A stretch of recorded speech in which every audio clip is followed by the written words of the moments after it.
Olá, cá estamos, uma vez mais, e desta vez, conforme o combinado, vamos continuar a trabalhar o tema da entrevista como estratégia de recolha de dados qualitativos.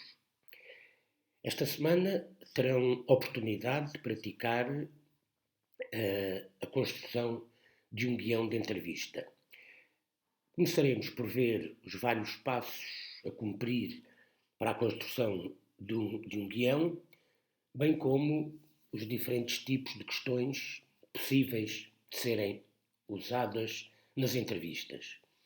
E veremos também um modelo de guião que será utilizado na atividade prática programada para esta semana.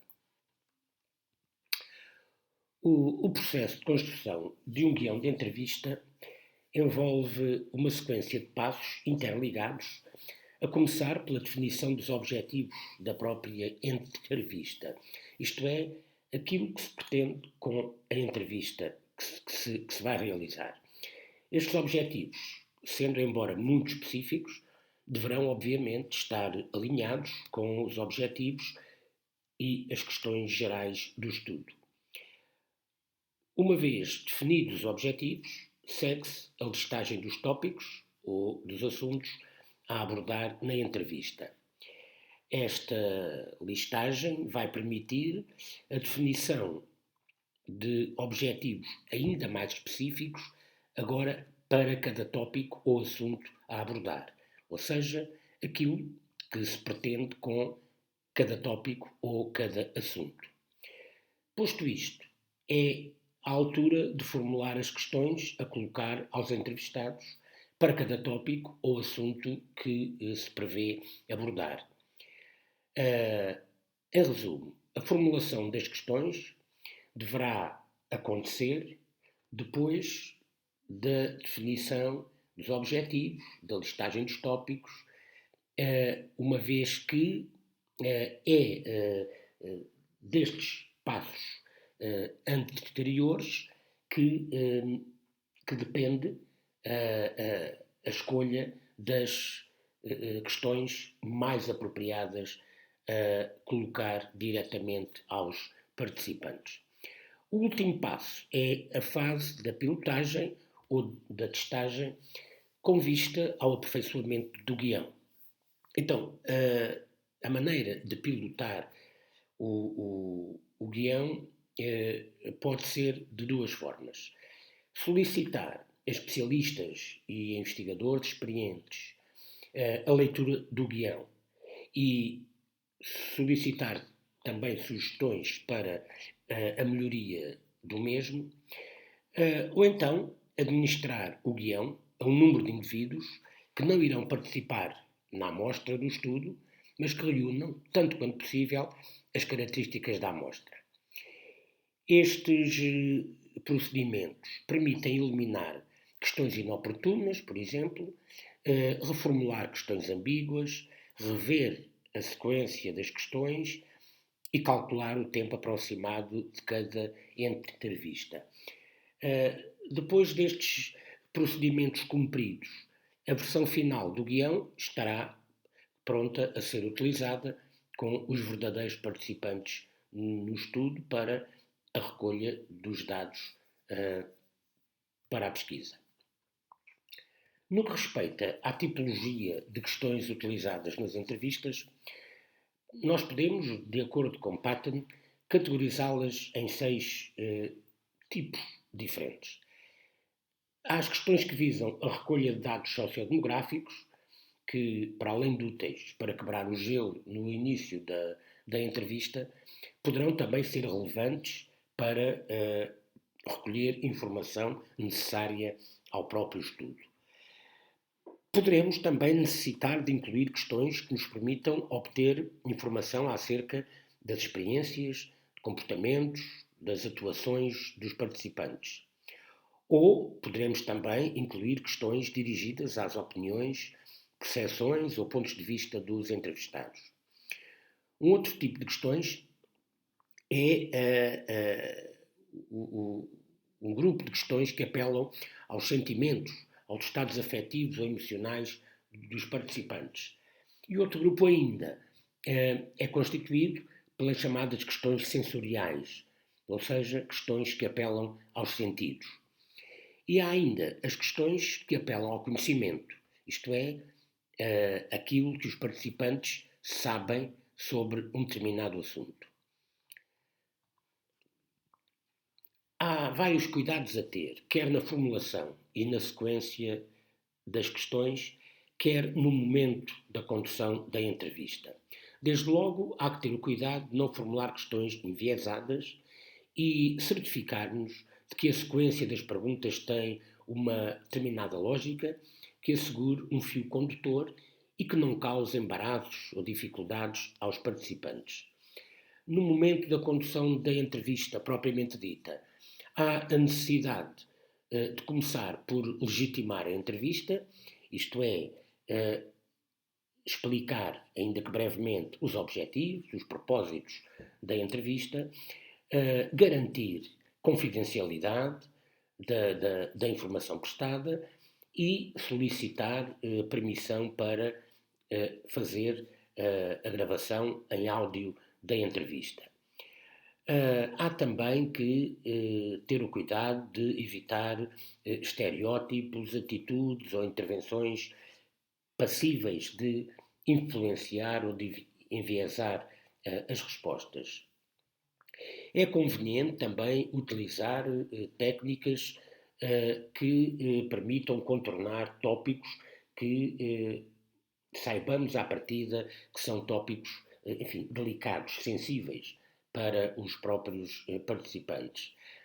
É útil, é recomendável e muitas vezes necessário utilizar, incluir questões adicionais que sempre necessário, exceto, claro está, nas entrevistas estruturadas, porque essas, como já sabemos, deverão ser aplicadas uniformemente a todos os participantes. E também é recomendável finalizar a entrevista com uma pergunta aos entrevistados sobre se têm algo a acrescentar ou se têm quaisquer questões a colocar ao investigador. E, obviamente, fazer os devidos agradecimentos. Um modelo de guião ou de protocolo de entrevista que eu considero particularmente útil é o que está representado nesta grelha. Como veem, no topo da página há um espaço reservado à definição dos objetivos da entrevista. E a grelha, em si, é composta por 4 colunas e várias linhas. A primeira coluna, aqui do lado esquerdo, é a coluna dos blocos e, por bloco, entende-se cada tema, cada assunto principal a abordar na entrevista. Depois há a coluna dos objetivos, onde serão inscritos os objetivos específicos para cada bloco ou para cada assunto.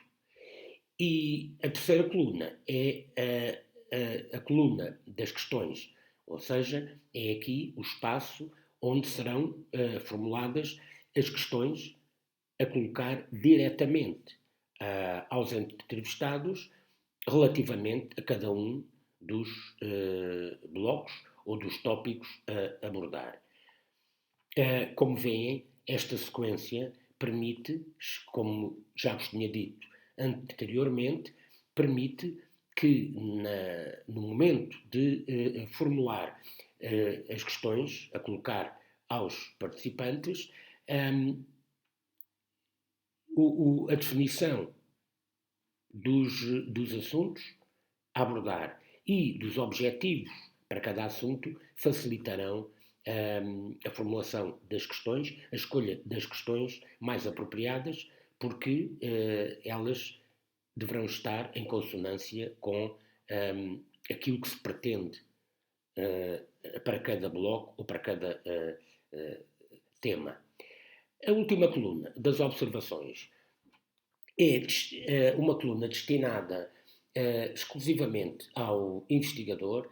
Eu costumo chamar a cábula do investigador, porque é um espaço onde o investigador pode anotar, antes da entrevista,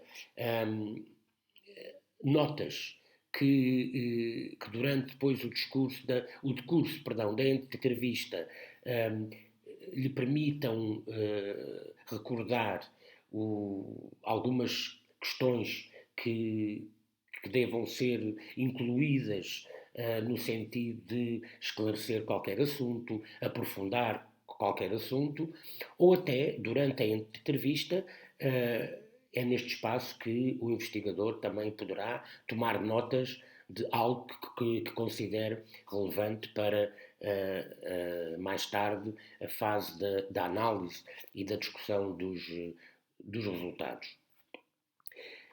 O número de linhas depende e varia de entrevista para entrevista, dependendo do número de grandes temas ou assuntos a abordar.